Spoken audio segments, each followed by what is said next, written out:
Hello. Hello. Can you hear me? Yes. I haven't broke anything. Excellent. All right, dear friends, welcome to our first in-person event of the year. My name is Kate Coker. I am a curator of rare books and manuscripts here at the Rare Book and Manuscript Library.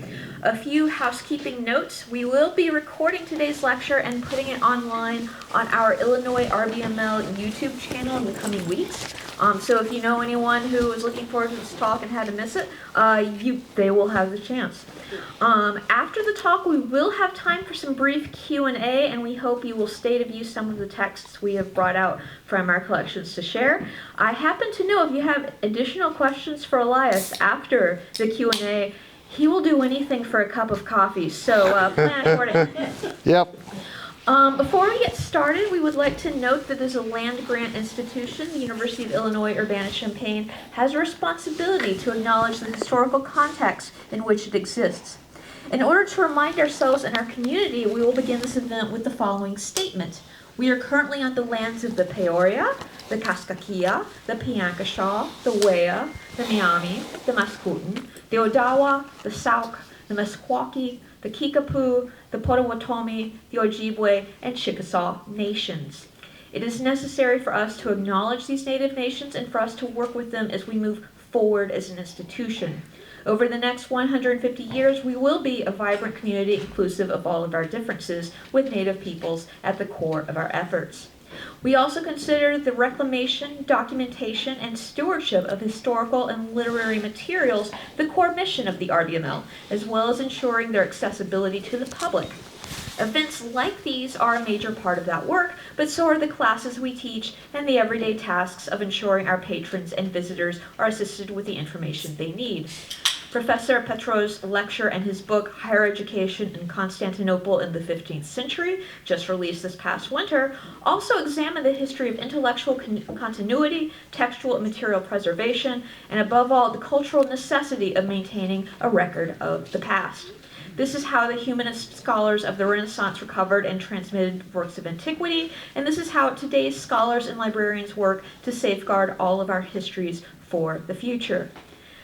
Now it is my distinct pleasure to introduce Professor Elias Petrou. Now, I asked him, is there anything in particular he wanted me to mention? And he said, oh, I think you know me better than I know me, so have fun.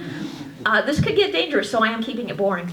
Elias joined the faculty of the University Library in 2022 and is the librarian for classical, medieval, and modern Greek studies here at the University of Illinois Urbana-Champaign. Before joining us, he served as a lecturer at the University of California, Los Angeles, a research associate specialist at the University of California, Irvine, and a researcher at the Institute of Byzantine and Modern Greek Studies at the University of Vienna.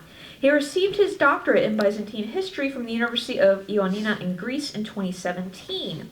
He is one of my favorite people to work with. I'm so glad I got him to come here and talk today. His book is too expensive for us to all buy, but use library copies. Please join me in welcoming Professor Petrou. Thank you so much, my friend. Thank you. Wow. Thank you so much for the introduction, Kate. And I bought my book. It's free of charge in the library, so I bought multiple copies. Don't tell anyone. So, ladies and gentlemen, friends, colleagues, it's truly my honor and pleasure to be here today and talking about, actually not just talking, but also discussing a very interesting topic, as you will see, the evolution of the Greek book from manuscripts to Incunabula.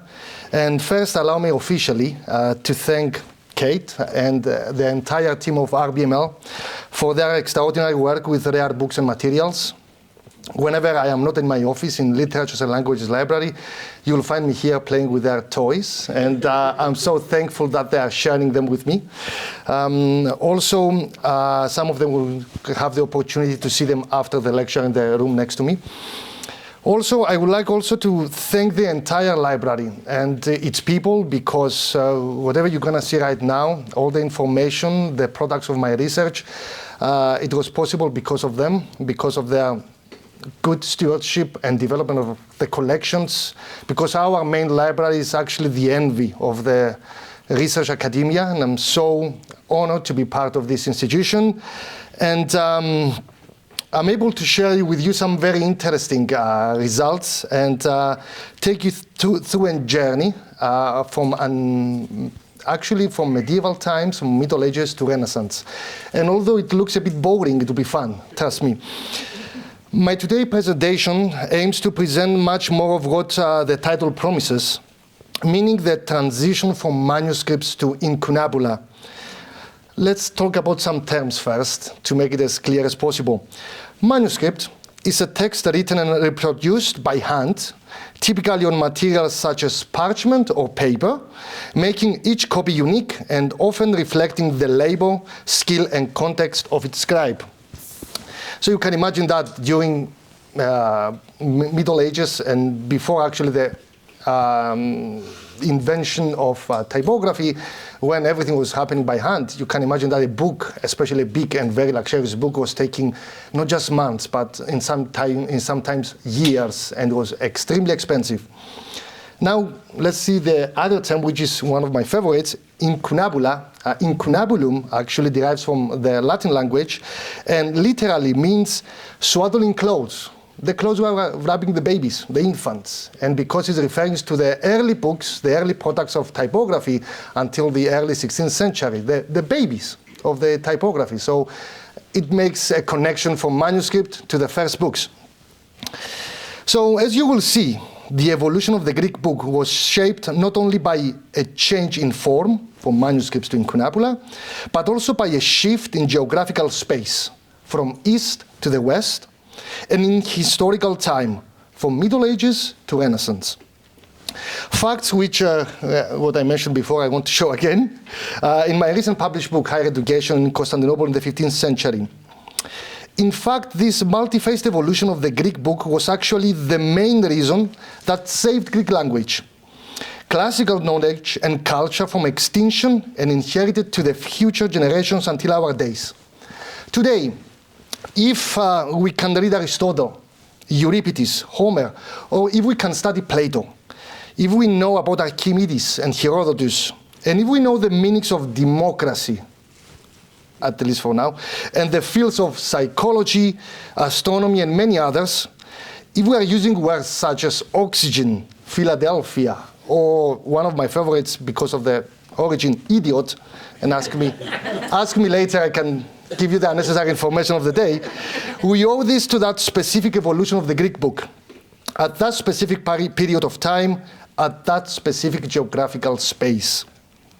Let me show you a simple diagram, another Greek word, which I prepared for you, showing exactly what I mean.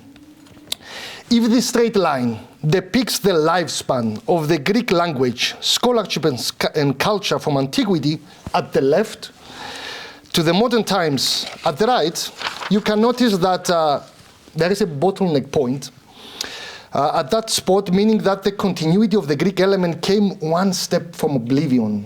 It's not known widely, but I will explain.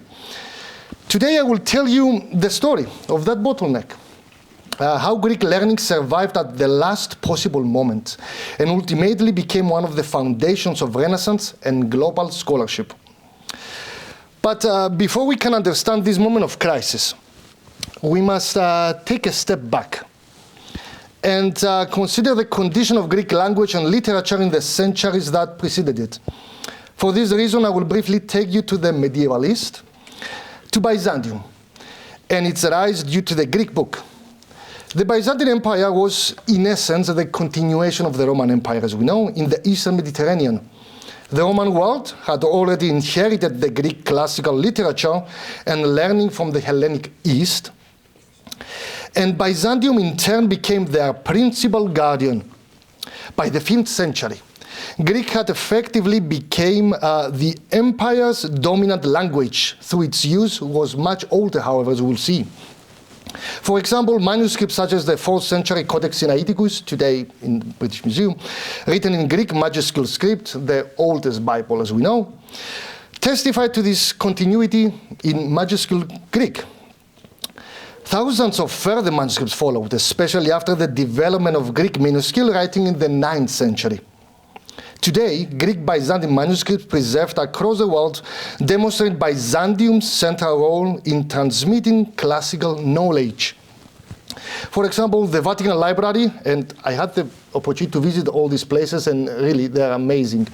The Vatican Library holds roughly 5,000 Greek manuscripts. A similar number are preserved in the Bibliothèque Nationale de France. About 3,500 survive at the monastery of St. Catherine in Sinai, and more than 11,000 are kept in the monasteries of Mount Athos.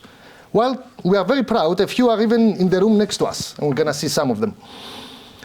This extraordinary manuscript heritage forms the essential foundation for the story we're exploring today. To an external observer, the word Byzantine, and I learned this living the Greek vital space, often carries a negative sense, suggesting complexity or excessive bureaucracy. Yet this very administrative sophistication was one of the reasons of Byzantium's remarkable longevity. A highly trained system of officials supported by a demanding educational culture grounded in classical texts sustained the empire for more than a millennium. Within this system, manuscripts were not only preserved but actively used as teaching tools in the schools of the Byzantine world. In many respects, the structure of modern Western educational system reflects patterns already presented in Byzantium, themselves rooted in Hellenistic and classical traditions, though naturally adapted over time. Students progressed through recognizable stages of learning, roughly comparable, if we can say, to primary, secondary, and higher education today. So, around the age of 6, now let's go back to Byzantium, boys and girls, both sexes, entered the school of the Iera Grammata, sacred letters, and there where a teacher known as the grammatistis introduced them to reading, writing, and basing calculation through simple ecclesiastical texts such as prayer books and various vitae patrum. These schools might be attached to monasteries, organized privately, or even held in the teacher's home, and this initial stage typically lasted 3 to 4 years. Students then advanced to what sources call secular education, engyclios pedia, lasting approximately 5 to 6 years. Under the guidance of grammatikos now, they studied the core disciplines of classical learning, grammar and poetry, rhetoric, philosophy and logic, along with the mathematical arts of arithmetic, geometry, music, and astronomy.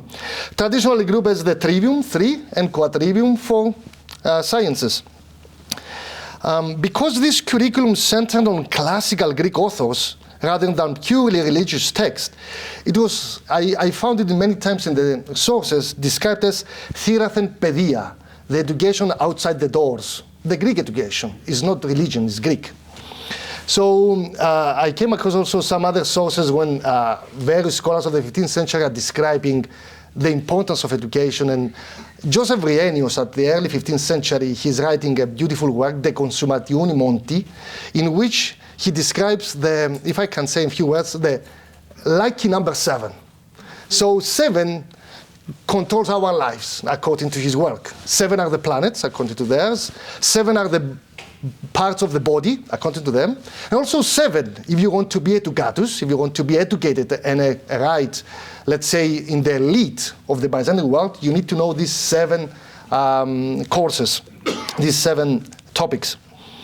So only after they finishing this, a small number of students continued beyond this stage to higher study, usually in Constantinople, of course, where advanced learning prepared them for influential roles in imperial or ecclesiastical administration, an arrangement not unlike, let's say later, as we have today, university education. And how do we know all these things? As I mentioned, from correspondence, but again, I'm going back, the manuscripts. And as you will see, many manuscripts played a significant role in both the educational process and the preservation of Greek literature, functioning as teaching textbooks. We know this not only from the content they had, but more importantly from traces left by their users, by students, owners, and scribes through scholia, marginalia, and interlinear glossae. And allow me to show you some of the most interesting cases I came across by research throughout the libraries. For example, on folio 1 recto of Codex Vaticanus Graecus 7, an anonymous student and former owner asked his classmate Leo, with whom he appears to share the manuscript to study, to inform him of the day's lesson, since he is unable to attend class because of a wound inflicted by the teacher. A wound, a trauma. You will see the word trauma there. So, yeah, the teaching process was a bit different at that time. And this is rather a dramatic example. I have some calmer ones for you. The Codex Vaticanus Ottobonianus Graecus 342, containing Homer's works, preserves students' notes on several folia, including names and the dates when studies began. Similar evidence appear in Vaticanus Urbinus Graecus 142 and Laurentianus Plutei 3138, both transmitting works of Aeschylus. Especially the last one right there, you will see the note below at student Akintinos. The note, I have to turn it 90 degrees so you can read it. So you can imagine the book open, probably on the floor, and the young student laying down and writing with his own things that I, the student Akintinos, I started studying Aeschylus at the beginning of March. So you can see the very clumsy hand right there all the way at the left. However, one of my favorite examples, a particularly striking teaching manuscript is in algebra, which is housed now in Madrid, in Bibliotheca Nacional 4678, which contains the Diophantus Arithmetica. The codex is very heavily annotated, with numerous hands adding scholia, explanations, corrections, and even disagreements. Especially notable is this magical note by the 15th century scholar John Hortasmenos, who expressed frustration with the mathematical difficulties, and I'm paraphrasing there my translation, go to hell, η ψυχή σου ή μετά του σατανά, Diophantus, because of the difficulty of your problems, especially of the specific one. That was slightly appropriate, but it's still there. We have one even more, let's say, beautiful, a more complete example of 15th century philosophical textbook containing Aristotle is now in Oxford, Baruchianus Graecus 87, and on folio 33 verso appears a depiction of a Byzantine teacher in official attire. That was the official attire of the Byzantine teacher, pointing to a codex on a podium. The accompanying notes identify him as John Argyropoulos. Keep the name, John Argyropoulos, we're going to see him again. Teaching philosophy to at least 6 students, probably at the school, at the Xenon of the Crown, in the northwestern part of Constantinople. Taking together these examples, and I want to point out, so here, it's not clear here, but I also managed to identify the specific textbook as a philosophical textbook because on the podium there is an open book on the book. I asked from Baruchianus from the library from Bodleian to send me a very high definition picture. I managed to read the 6 first words of the category work of Aristotle. So it's philosophical work, so he's teaching philosophy. Well, as you see here, these examples show how Byzantine manuscripts preserved classical knowledge while integrating into the empire's educational system to train officials and sustain intellectual life, an achievement whose effects endure for more than a millennium. However, by the mid-14th century, the late Byzantine period as we call it, we are already at the declining phase of the empire. Byzantium had become only a shadow of its former glory, as we'll see. The aftermath of the fall of Constantinople to the Crusaders in 1204, a series of civil wars among factions of the Paleologan imperial family, and the steady expansion of the Ottoman Empire from the east gradually reduced Byzantium from a power ruling much of the eastern Mediterranean to a state actually confined largely within the walls of Constantinople, a few Aegean islands and a narrow strip of land in the southern Peloponnese, as you can see there, Mistra. The capital, Constantinople, endured the repeated sieges, most notably that one of the Ottoman Sultan Bayezid I, known as Yildirim, between 1394 and 1402, and its ultimate fall became only a matter of time, along with the destruction of the Greek book and the classical authors. To this, we should add also something additional about the information we need in order to move forward. After going through the manuscripts and searching for my research, I managed to verify and agree 100% with the suggestion by the famous Greek paleographer and great teacher Nigel Wilson from Oxford, who was working with Greek manuscripts, saying that by that time, the Italians knew nothing about Greek. The whole West knew nothing. It was all Greek to them. As I was going through the various manuscripts, I managed to verify this, and I found very few exceptions, and I want to share it with you, which actually emphasizes and shows that actually they knew almost nothing. For example, the famous scholar Petrarca, though he owned Greek manuscripts too, by Homer and Plato, in his correspondence, he's very clear, saying that I have two of them, but I don't know how to read them. In addition, another scholar, contemporary one, Leontius Pilatus, who attempted to translate Euripides and teach Greek, as I found in his correspondence, admitted that he cannot master the language sufficiently. And to this, I have to add this manuscript you see there, the Codex Laurentianus Plutei 3110. I saw it when I was in Florence. That was actually the personal copy of Leontius Pilatus, contains Euripides.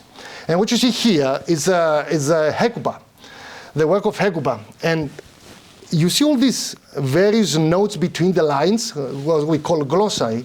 He started translating from Greek to Latin. And he's writing all the Latin words between the lines.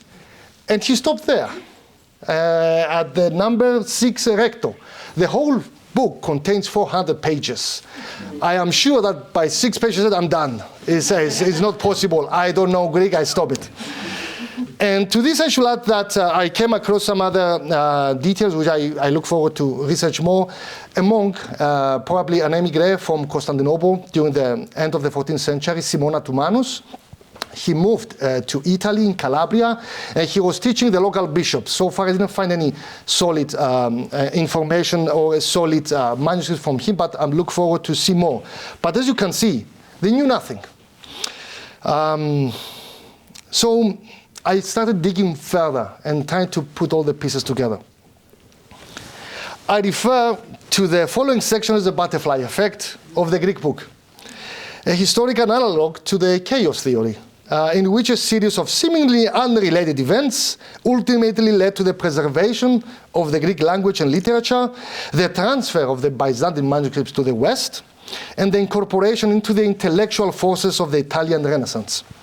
At the last moment, as you will see, just before the fall of Byzantium to the Ottomans in 1453. What follows, therefore, is a sequence, what I call, and I present to you here, of brief, interconnected narratives, small stories, that eventually converged and contributed to the global transmission of classical knowledge through the evolution of the Greek book. And allow me to start with the first narrative, the first story. As noted earlier, oh, I'm sorry, I passed the butterfly effect. Now you have it. As noted earlier, the expansion of the Ottoman Empire from the east posed an immediate threat to Byzantium. Although the walls of Constantinople has resisted invasions for centuries, the Byzantine court understood that this resistance could not endure indefinitely, and that meaningful assistance could come only from the West. Yet relationships between Byzantium and especially the papacy had long been strained for ecclesiastical reasons. As we know, after the formal schism of 1054, the Orthodox East and the Catholic West largely followed separated historical paths, intersecting only rarely, as during, for example, the Crusades. By the mid-14th century, however, and on the brink of destruction, Byzantium could no longer ignore the West and began actively seeking military aid against the Turks. In return, and in desperate effort to ensure survival, the Byzantines contemplated the unthinkable submission of the Greek Orthodox Church to the papal authority in the hope that Western Christian powers would come to Constantinople's aid. And for that reason, numerous embassies to the papal court attest to this policy. For example, I have a very interesting testament here. Emperor John V Palaeologos himself proposed in the 1350s to send his youngest son, the future Emperor Manuel II, to be raised at the papal court, retaining his imperial titles in exchange for military assistance. Although this particular arrangement failed, diplomatic appeals, a journey to the West continued happening.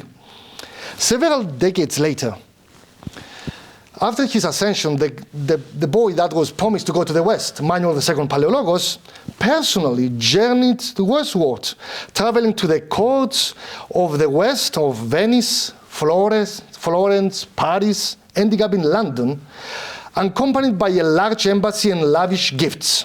He presented himself as a Christian ruler seeking aid against the Ottoman advance. The famous procession of the Magi fresco in Florence Palazzo Medici Riccardi, though traditionally interpreted as depicting the biblical Magi, of course, has sometimes been associated, let's say, inspired by Manuel's arrival in Italy, the Christian king. For nearly 4 years, Emperor Manuel II Palaeologos moved among Western courts while Constantinople itself remained under the pressure of Ottoman siege by, as we mentioned, Bayezid I. Let's move to the second story. Let's keep this aside for now. For the second mini story, we turn to the Far East and the Mongol world. After the death of Genghis Khan and the fragmentation of the Mongol Empire into smaller khanates, a powerful new leader emerged in the mid-14th century, Timur, known in the West as Tamerlane. Ruling one of these khanates, he gradually conquered neighboring lands and revived to a considerable extent the former strength of the Mongol Empire. In the 1360s, he established his capital at Samarkand in modern Uzbekistan and envisioned expansion westwards towards Asia Minor and Europe. Territories then, as we mentioned, controlled by the Ottomans.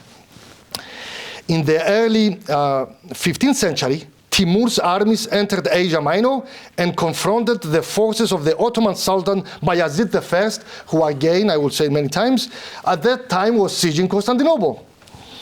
As noted earlier, the Byzantine Emperor Manuel II was simultaneously touring the West, and that time he was outside the Windsor Palace in London.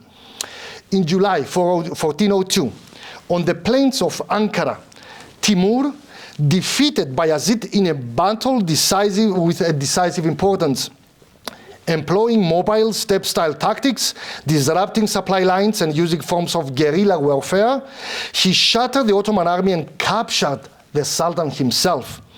Actually, the latest accounts relate that Bayezid was displayed in a cage around by the Mongols, in some cases golden, in others in iron, and he died in captivity a year later.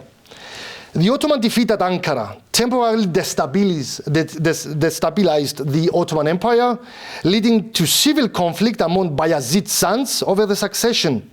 At the same time, of course, the siege of Constantinople was lifted, allowing Byzantium a brief respite and the opportunity to turn attention once more to intellectual pursuits, including the study of classical Greek authors. Manuel II, as we mentioned, he was in England. He's hastening back to come to Constantinople as fast as possible. That was the second story. There is a third. The third mini story takes us almost a decade before the Battle of Ankara, onto a ship crossing the Adriatic Sea towards Venice, carrying two renowned Byzantine scholars, Dimitrios Kydonis and his student Manuel Chrysoloras. As noted earlier, just reminding again, numerous envoys traveled from Constantinople to Italy to negotiate support for Byzantium. In addition to their roles as teachers, these two guys, Kydonis and Chrysoloras, were imperial also officials close to Emperor Manuel II and participated in several such diplomatic missions. In 1391, they arrived in Venice on behalf of the emperor to meet with representatives of the Venetian Doge. During their stay, Chrysoloras appears in the sources to have taught Greek to the young Italian scholar Roberto de Rossi, who happened to be in the city, Lac. Roberto, a Florentine, likely gained only an initial glimpse of Greek classical literature. Yet, upon returning to Florence, he sought to see the city chancellor, Coluccio Salutati, to describe this new learning from the East.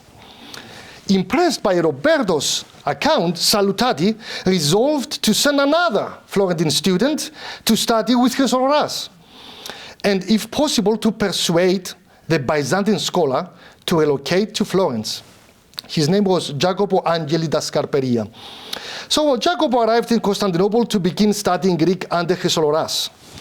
In a surviving letter by Salutati to Jacopo, he's encouraging the young student to survive, in general terms, the study of the Greek language and the difficulty, and instructed him to seek out and send to Florence fine Byzantine manuscripts, and you will see there, of Plutarch, Homer, and Plato, along with lexica and mythological texts, while also urging him to convince the teacher, Chrysoloras, to move permanently from Constantinople to Florence. And it seems that his efforts succeeded.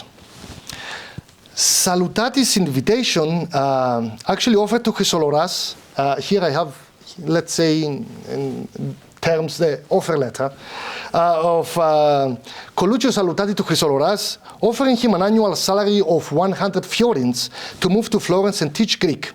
After further negotiations, and I saw from further letters, he settled in Florence in 1397 with a salary of 250 florins. Remarkably high, given that the well-paid position in Florence during that time was 50 florins.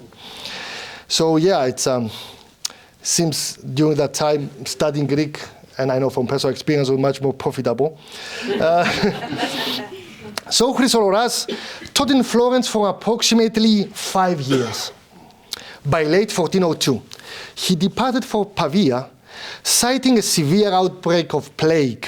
Yet his relocation also coincided with the return of Manuel II from London, going to Constantinople, like he already knew about that, after the Battle of Ankara and the lifting of the siege of Constantinople. So Chrysoloras joined the imperial, let's say, envoy coming from London, finding them in Pavia, and from then to Venice, going back to Constantinople. So now let's see how these three stories converged, these three mini-stories. Together, they created the conditions, these three stories, for the evolution of the Greek book and the migration of classical knowledge from the East to the West. First, Constantinople gained roughly half a century of additional life after the Ottoman defeat at the Battle of Ankara. Second, the West moved closer to Byzantium through diplomatic appeals and repeated embassies of Byzantine scholars, like the trip of Manuel II to the West. Third, Italian intellectual circles began to show sustained interest in Byzantine manuscripts of Greek classical authors, as reflected from the already seen letter of Coluccio Salutati asking for manuscripts. From this point onward, and continuous exchange of scholarship developed between Constantinople and the Italian cities, initially driven from the west to the east. We have to clear this out, because until now there is this perception that from the east started to the west. Actually, the west started going to the east first, and later from the east to the west, lasting for at least a century. A telling example follows, and that's how it starts everything. In the spring of 1403, when Manuel Chrysoloras was with the Emperor Emmanuel II at the port of Venice, waiting for embark the ships to Constantinople, a prominent young scholar, and later a very important figure for the Italian Renaissance, Guarino da Verona, approached Chrysoloras, expressing his desire to learn Greek and his willingness actually to travel to Constantinople if necessary. The following year, Guarino indeed sailed east to study under him. In Constantinople, we have the letters, the beautiful letters they exchange throughout their lives. Guarino immersed himself in Greek grammar and rhetoric while residing in Chrysoloras' household, which he later described as beautiful, surrounded by beautiful garden with tall cypresses. At the same time, he served the Venetian Bailo, the ambassador of Venice in Constantinople, as translator and scribe. I found the manuscript Vaticanus Palatinus Gregus 116 containing grammatical treatises, which appears to have been his personal study book of Greek. On its final folio, I found out that Guarino wrote notes in both, as you see there, in Latin and Greek. In Latin, clearly in a confident and very well experienced hand, he says that he acquired the Codex in Constantinople in March 1406. In Greek, you see him that he's struggling because he just learned it, written in a far less experienced hand. He added a prayer to St. John Chrysostom for success in learning the language and saying that, please help my spirit, etc., etc. Because, as you will see that, starting from here, Guarino, in her later biography, mentioned that he managed to gather at least 2 trunks full of Greek manuscripts. We are talking about a huge number. And one trunk, according to later sources, however, was lost in a storm in the sea during going back to Italy, causing him such a grief that his hair turned into white in a single night. That's what the biography mentions. Whether legendary or not, the story symbolizes one of the earliest large-scale efforts to transport Greek books westwards, an important step towards the later emergence of Greek Incunabula, as we'll see.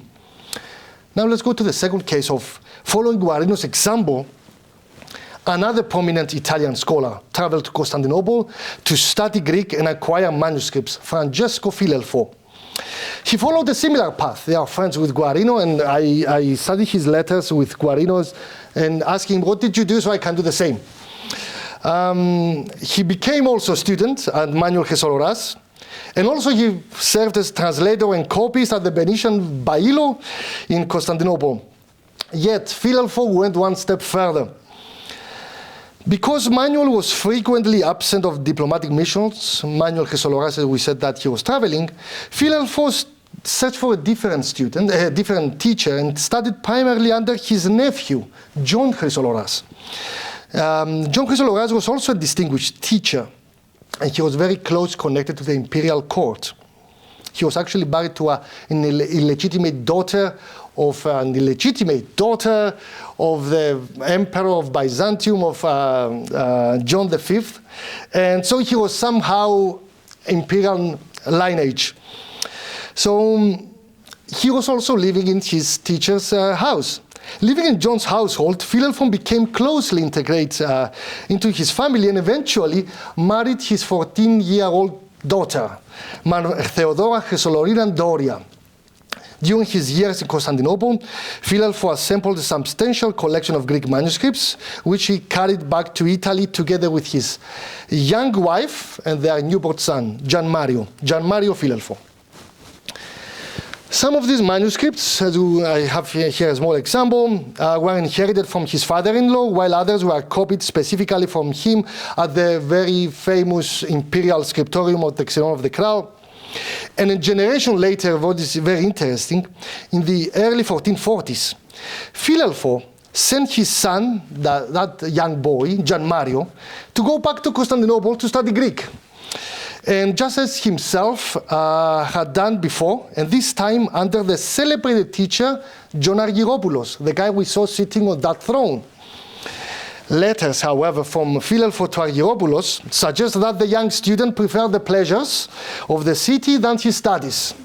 He abandoned the yoke of his teacher, preferred the love of the free life, and his father, Filelfo, repeatedly urged the teacher to discipline and redirect him back to his studies, although in 1 year I found Gianmario back to Italy. Apparently, probably he didn't finish his studies. Many more Italian scholars followed the examples of Guarino and Filelfo, traveling from Constantinople to Constantinople, studying Greek, gathering Byzantine manuscripts, and bringing this knowledge back to the West. Figures just like Cristoforo Garatone, Pietro Vitali, Giovanni Tortelli, Antonio Malaspina, and many others transported the first substantial collections of Greek manuscripts to Italy, thereby introducing Greek classical literature to Italian intellectual circles. This development had already actually been noticed, as I found, in the late 14th century at the beginning. In one of his letters, Dimitrios Kydonis observed that the Latins, meaning the Italians, break much sweat in order to walk in the labyrinth of Aristotle and Plato, for which our people never showed interest. A little later, Manuel Chrysoloras remarked to Emperor Manuel II, it is strange that in Italy and in other places perhaps some people study our culture and are now those who best know it, whereas in Greece and in the capital Constantinople it is utterly neglected. By the time of the Council of Ferrara Florence in 1438-39, convened for the union of the churches and attended by a Byzantine delegation of more than 300 participants actually, Byzantine scholars were both surprised and pleased to see that the intellectual seeds planted decades earlier by Guarino, Filelfo, and the others had grown into flourishing traditions. In Italy, the study of Greek had become essential for anyone wishing to be considered fully educatus. It was in this context that the scholar George Scholarios, later the first patriarch of Constantinople after 1453, known as Gennadios, declared to the last Byzantine emperor, Constantine XI Palaiologos, the following: "The Italians, whom we once considered as barbarians, pay attention to the humanistic disciplines and even invent new ones, whereas for us books are a weight. We have even handed them over to those who can read them, so that even if we wish to revert seriously to our studies and resume what we have hitherto neglected, we will have to ask for the suitable books from overseas. They look after our idiom, and the ability to speak Greek bestows on them great honors, while we do not understand our own language, so that amongst the Italians there are better Greeks than those who lived here."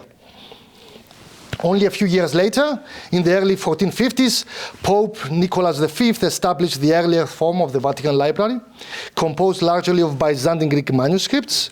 In 1468, the Byzantine bishop and later Cardinal Bessarion donated approximately 1,000 manuscripts, the majority of them Greek, to the Republic of Venice, laying the foundation for the Biblioteca Nazionale Marchiana, the Library of St. Mark. And to these developments, we should add the creation of the Biblioteca Medicaea Laurentiana in Florence, which initially housed the Medici family's Greek manuscript collection and was closely connected with Marsilio Ficino's Platonic Academy. And I think we have one facsimile we can see inside about the Aesop's beautiful fables by Medici teaching his sons. So by the second half of the 15th century, the Greek book, still in the form of Byzantine manuscripts, had effectively conquered the educational landscape of the West, with Italian scholars and schools leading the broader tradition from the Middle Ages to the Renaissance. I just want to close this to say that during my study and searching for these manuscripts, I came across the contemporary Codex Vaticanus Barberinus Gregus 125, and there is this tiny, I wish I had the picture to show you, tiny scholium at the end of a Greek grammar, stating that if you don't know Greek, you know nothing. As noted earlier, now let's continue the story forward. A series of seemingly unrelated events at the end of the 14th and beginning of the 15th century functioned as a kind of the butterfly effect, ensuring the survival of the Greek language and the Greek book from oblivion.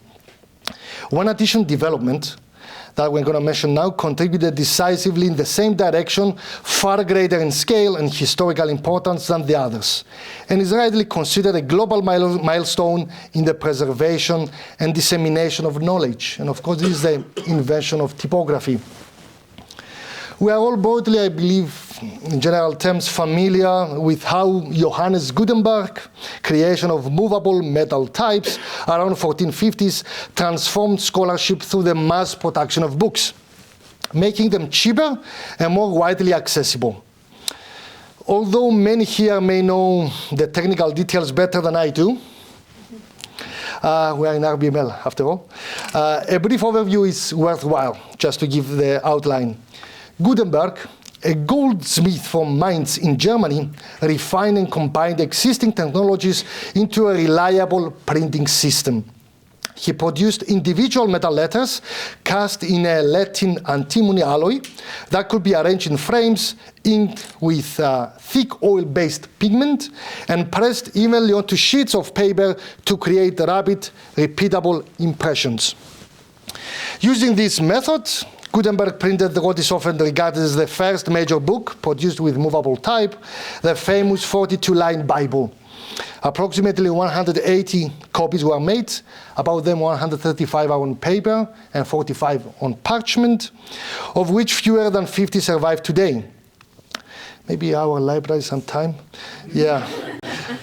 This breakthrough coincided with the transfer of Greek manuscripts from Byzantium to the West, together inaugurating a new era in the history of the book and the transmission of classical knowledge. Yet, nearly half a century actually passed before the Byzantine manuscript fully evolved into a Renaissance incunabulum. The principal obstacle, I see many Greek people speaking, writing in the room, so you understand what I'm saying. The principal obstacle was the difficulty of the Greek language, and especially the complexity of its script, especially its diacritical toppings, as we can call them. The Greek alphabet, just to say it in a few words, carries more such marks than topics from an ice cream shop on a Greek island during summer. Even a single letter can appear in dozens of forms, combining accents, breathings, and cases. And just to give you an idea, for the 42-line Bible, Gutenberg likely prepared roughly 250 to 300 Latin punches of the letters to make the printing. Well, for the contrast, the first major Greek edition, as we'll see, of Plato, printed in Venice, 1513, required at least 1,200 to 300 punches to make. So you can imagine the huge difference about toil and sweat you have to give in order to make this. Just to give you an example, this is the letter alpha. Yeah. At least 37 different variations. You have to imagine if you have multiple alphas in the same page. So you have multiple punches. So there you go. The technical challenge of printing Greek was therefore immense. Indeed, the first printed book, Greek printed book, appeared only in 1476 in Rome, produced by the Cretan scribe Dimitrios Damilas, from Crete, as we mentioned, who cut the punches and printed Constantine's Laskaris' grammatical treatises about teaching Greek. In a prefatory letter to students, Damilas emphasized both his desire to aid the study of Greek and the extraordinary difficulty of preparing the necessary typographical elements. And for that reason, he never printed another book. He became back to scribe. So it took another 15 years, actually, to pass before Greek printing resumed its production and have some other people coming into the front scene. The decisive breakthrough came in Venice at the end of the 15th century, when three Cretans, friends and emigre, Nikolaos Vlastos, Marcos Mousouros, and Zacharias Kalliergis, established one of the earliest presses dedicated to Greek books. Each contributed a crucial element. Vlastos provided financial support, Mousouros served as editor and corrector of the text, and Kalliergis designed and cut the type based on his own elegant handwriting. In 1499, they produced what is often regarded as the first major achievement on Greek typography, the Etymologikon Mega, Etymologikon Magnum, a medieval lexicon compiled in Constantinople in the 12th century and widely used by students and scholars. This one. About 200 luxurious copies were likely printed. One actually survives, and you're going to be able to see it in our collection here. Its craftsmanship is striking. Refined ligatures and initials, decorative headpieces, high-quality paper, and printing in both black and red ink, requiring multiple impressions. Kalliergis' most important innovation addressed the perennial problem of the Greek toppings, the diacritics. Earlier printers like Damilas, for example, added accents and breathings by hand after they printed the book, or with separate punches that often misaligned under the pressure. Calieris, he had the stamina and let's say he was too dedicated to this, to create unified punches combining letter and diacritic in a single form. According to the prologue of the book we have shown, he devoted nearly 6 years to preparing these types, an extraordinary investment of patience and labor. So you can imagine that they decided to make the book around 1492-93. It was finished in 1499. The colophon, which is the poem at the end, gives us all the detail about the book. Records the roles of the three Cretans collaborators, the date of the publication, and the patronage of the distinguished Byzantine noblewoman Anna Palaiologina Notara, daughter of the Megas Dukes Lukas Notaras and a leading protector of the Greek learning in exile at Venice. The Etymologicon Magnum thus represents one of the earliest successful transformations of the Greek book from Byzantine manuscript to Renaissance printed edition. Yet, despite this achievement, too many obstacles about Greeks, the press of the Greek Cretans soon failed. It went bankrupt, overwhelmed by the high cost of producing such luxurious Greek volumes. The average, just to give you an idea, the average lifespan of a printing house in this period doing this work was approximately 18 months before they went bankrupt. Yet, one young scholar defied these odds. His press and his name endured for more than a century, even though he himself was not even Greek. His name was Aldus Manutius. Born near Rome as Alto Pio Manuzio, he studied Greek from an early age and became early captivated by classical learning. He quickly realized that the new technology of typography offered the most powerful means of making this knowledge widely accessible. Aldus introduced innovations of lasting importance to the history of the book. Most famously, he created, for example, the portable pocket volumes, libelli portatiles. So if we know the books as we know them today, we went to Aldus Manutius, small size. You can carry them everywhere. Before that, they were huge. And also, he was the first who invented the new typographical styles like italic. If you are using in the word italic, Aldus. So, although his earliest printing activity occurred outside Rome, he understood that the two intellectual centers of Renaissance lay in northern Italy, and especially in Venice, home to one of the largest Byzantine communities after the fall of Constantinople. Thus, in the early 1490s, he established his press in Venice near Campo Manin. While working in Venice, there he met these three guys we met, the Nikolaos Vlastos, Mousouros, and Kalieris, and they began collaborating on new Greek publications. After the bankruptcy of their own press, they joined the Altine workshop and they helped preparing a series of Greek Incunabula. Here is the first location of the Altine press. It's on the first floor, and now because you don't put it on the ground floor, water, you can flood. And here now is a very good restaurant, Due Colonne, great pasta, you should visit it sometime. So among these new editions and the printing that the group of these new friends is one edition stands above the rest. The complete works of Plato, published in 1513. By the early 16th century, the Renaissance was approaching its peak with Greek learning at its intellectual center.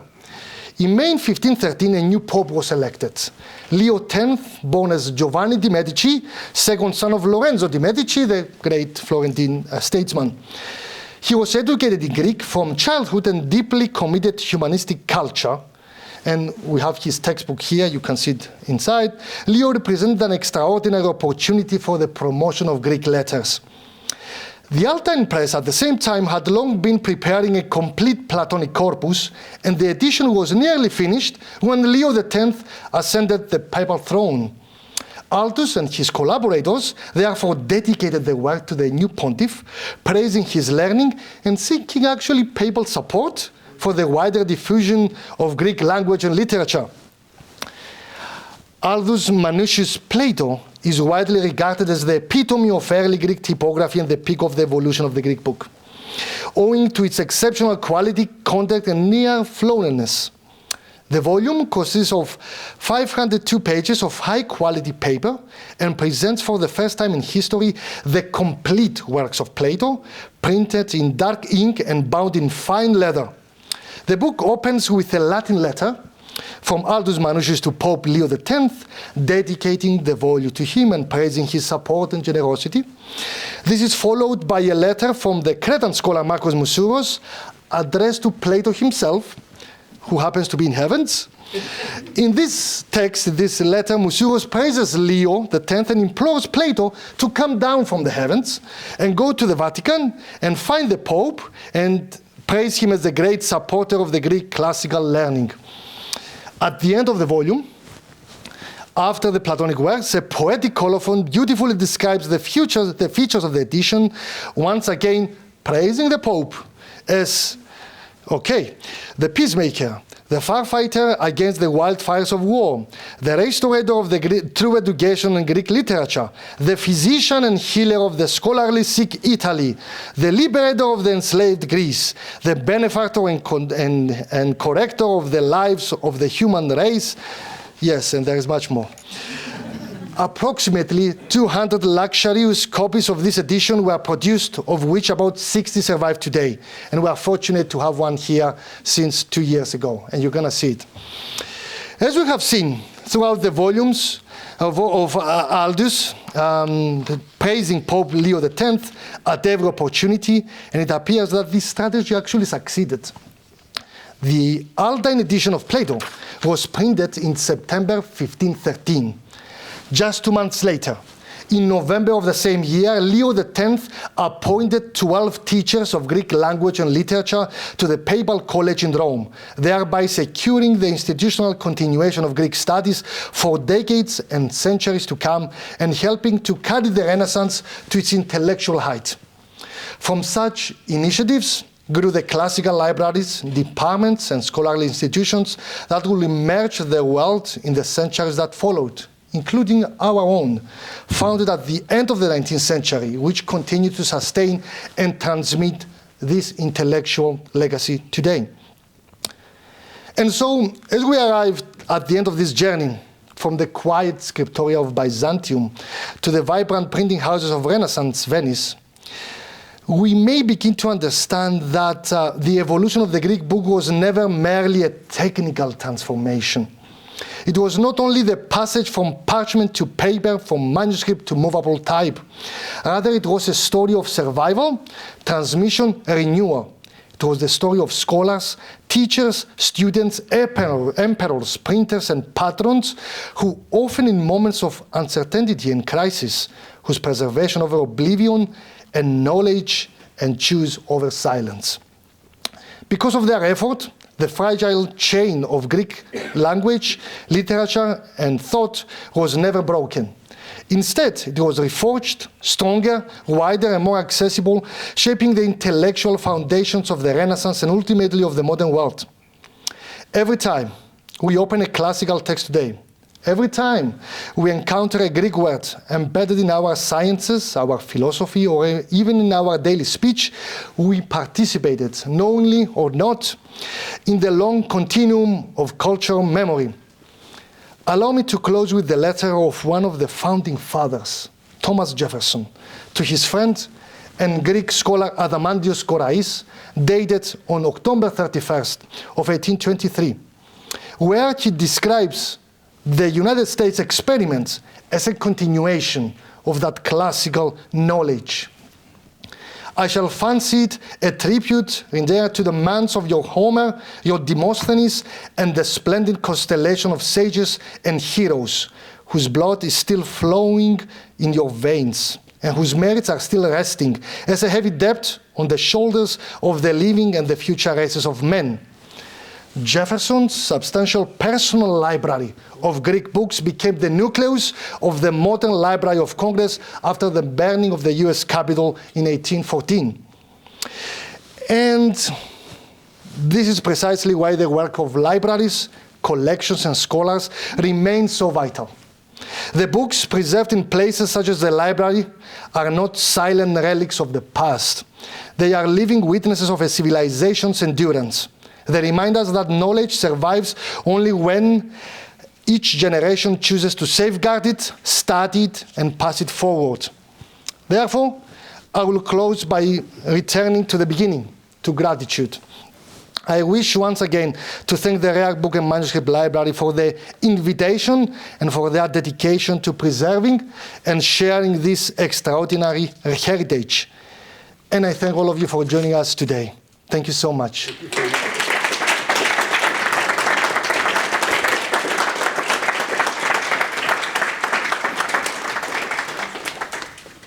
Questions? In a way, you've described a human Rosetta Stone in the way of the transmission. You said the Etonians clearly didn't understand Greek. Did the Greeks, being able to teach it, already know Latin? Is that how it was transmitted that way? What a good question. And if we're going to analyze this, we need another presentation, but I will try to be brief. At least at the second half of the 14th century, I came across letters that many scholars in Byzantium were actually learning Latin because they realized these guys have the money. We are going down. We need them to come here, or we need to find a way to sell our product. Now, I'm using simple terms, but please forgive me. The interesting part is that how can you teach Greek in a few years, which is impossible? I am Greek and I know it. I still don't know Greek, believe me. So the interesting part is that the Byzantine scholars changed the whole teaching curriculum. For example, if they have to teach 6 tragedies from Aeschylus or from Euripides, they focus only 2. They cut down 4 because they wanted to push it to go faster. And in that way, the student that thinks that he knows now Greek, he will go and bring more students. So you see that although all these people are saying that they learned Greek, they learned in a kind of way. They had to study more and more years to become amazing, for example. The last letters of Francesco Filelfo of Guarino da Verona, they are the best. The beginnings are like, what are you writing here? So yeah, it was totally, it sounds a bit very cynic and brutal, but at the beginning it started from a financial perspective. So you mentioned how the diacritics on Greek vowels made typography difficult, but I know when typesetting started with Latin, they created the new capital forms by basing them on old Roman inscriptions, and I know that the old Greek inscriptions, didn't have all of those diacritics. Was any attempt made to print in a simpler form of Greek without the diacritics and go, oh, this is how the ancients did it on their monuments, so clearly it's okay for us to do it? Oh, they did, and they burned them down. I mean, meaning that I have came across letters of people that came across trials of editions of Greek books without diacritics, calling them barbaric. That this is not Greek, this is bad. As simple as that. And I mean, actually, Byzantines are mocking them trying to do this. It was a beginning, and that's why we have them adding later with the hands or maybe finding other ways. They attempt to do that, but it was immediately struck down by the teachers. This is not probably way to do it.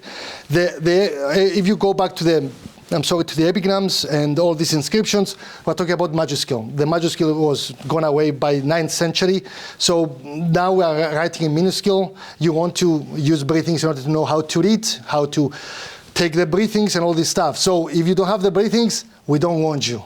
So yeah, I mean, although they tried, it didn't work. Dan, you had a question. I did not raise my hand, but I do have one. Oh, you raised your hand a second ago. I'm sorry. That's all right. No, I was going to ask about the late 14th century migrations of Greek speakers.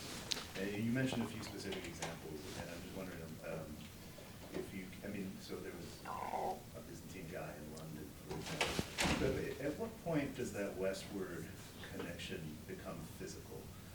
That is not just letters passing back and forth, but with people establishing homes. Mm-hmm. I think it's a factual question. That's actually a very good question. The first indications that we have Byzantines moving permanently, let's say, in the West, it's actually at the beginning of the 15th century, the rich guys. For example, Lucas Notaras, we mentioned, how his daughter became the patron of the Greek letters, Anna Palaiologina, in Venice. Lucas Notaras sent a huge amount of money to the Venetian banks.